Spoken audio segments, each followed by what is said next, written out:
Assalamualaikum warahmatullahi wabarakatuh.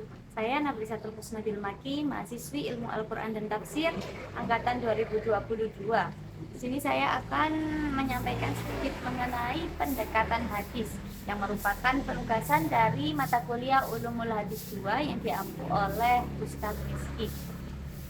Sebelumnya, dalam memahami sebuah hadis, ada beberapa pendekatan yang bisa dilakukan. Di antaranya, yaitu melalui pendekatan ilah fil hadis. Ilat, jika membahas tentang autentisitas hadis, maka ilat ini diartikan sebagai kecacatan yang samar atau sebuah hadis tersebut itu secara dohir itu tidak bermasalah, namun jika diteliti lebih dalam lagi maka hadis tersebut itu tidak terdapat kecacatan, yang berarti jika salah dalam memahaminya atau kurang teliti bisa terjadi kesalahan pemahaman yang menyatakan bahwa hadis tersebut sahih.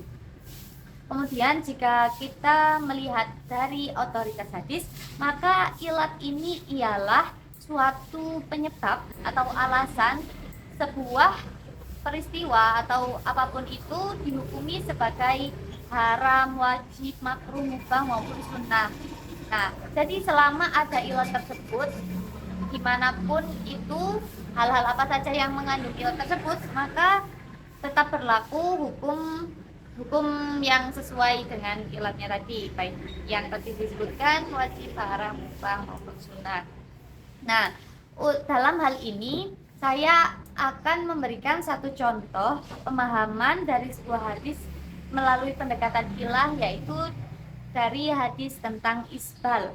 Nah, isbal ini merupakan hadis tentang memanjangkan kain atau sarung bagi laki-laki yang banyak orang hanya memahaminya secara tekstual tanpa melihat ilatnya, itu menjadikan kesalahpahaman bahwa setiap orang laki-laki yang memanjangkan sarungnya atau kainnya sampai bawah mata kaki itu masuk neraka.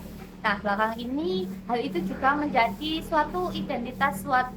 identitas suatu komunitas yang menyatakan mereka sebagai penganut pelaksana dari sunnah Nabi.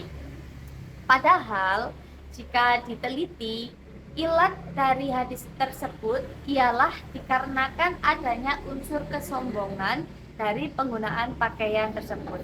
Dan Nabi Shallallahu Alaihi Wasallam bersabda, "Man asfala minal ka'baini minal izari fakinar." Kan barang siapa yang memanjangkan kain atau sarungnya sampai di bawah mata kaki, maka itu di neraka. Nah, tapi hal ini itu sebenarnya bukan secara tersebut langsung dipahami seperti itu, tapi ilatnya ialah menyombongkan diri. Nah, karena jika dibandingkan dengan hadis-hadis yang lain, itu beberapa menyatakan ada yang redaksinya itu Allah tidak akan memandang atau tidak memberikan rahmat kepada kamu, yaitu yang memanjangkan pakaiannya karena menyombongkan diri. Seperti itu. Jadi kan di sini sebenarnya yang dimaksud memanjangkan itu karena menyombongkan dirinya itu.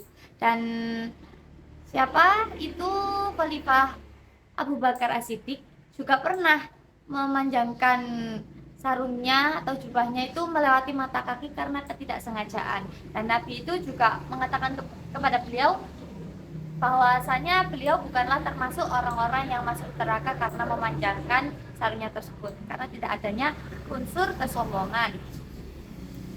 Nah, untuk itu dalam memahami hadis ini perlu kita melihat ilatnya tersebut.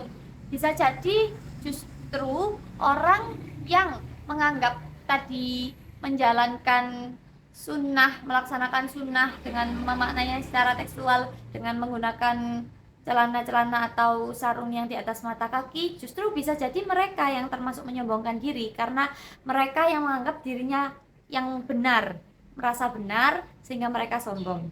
Dan mungkin pula dengan perumpamaan itu, dahulu itu orang-orang kaya itu mengekspresikan kekayaannya itu dengan menggunakan pakaian-pakaian yang di bawah mata kaki itu, sehingga mereka merasa sombong, sedangkan orang-orang miskin itu yang pakaiannya yang di atas mata kaki.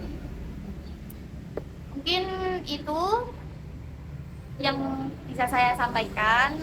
Kurang lebihnya saya mohon maaf. Wassalamualaikum warahmatullahi wabarakatuh.